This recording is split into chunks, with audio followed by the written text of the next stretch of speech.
Վերջին հրաժեշտը տվեցին Համով Զառային Նոր Նորքի Սուրբ Սարգիս եկեղեցում։ 55 տարեկան դերասանուհին կյանքից հեռացավ հունվարի 17-ին սրտի լուրջ խնդրի և թթվածնի անբավարարության պատճառով։ Եվ գործընկեր, եւ շատ լավ մարդ, լավ ընկեր, պայծառ, մի sense լուսավոր անձնավորություն։ Մշակույթի վաստակավոր գործիչ էր Զարա Արամյանը։ Իսկ քեզ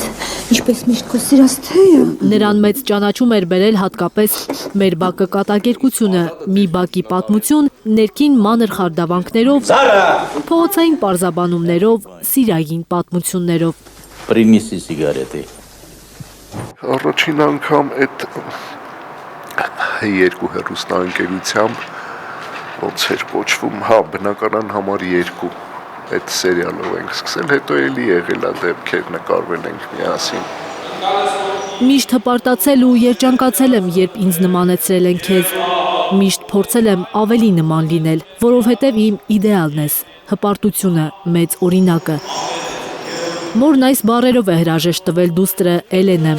Նա հիմա չգիտի, ինչ է զգալու, երբ հաջորդ անգամ իրեն ասեն, որ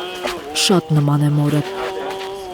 Զարուհի Սահակյան, Հենրիկ Համազասպյան և Էլեն Յահինյան, Հայլուր։ Հայաստանում ու աշխարհում տեղի ունեցող իրադարձությունների մասին առաջինն իմանալու համար բաժանորդագրվեք մեր ալիքին, սեղմեք զանգակը, որ բաց չթողնեք ամենահրատապը, կարևորն ու հետաքրքիրը։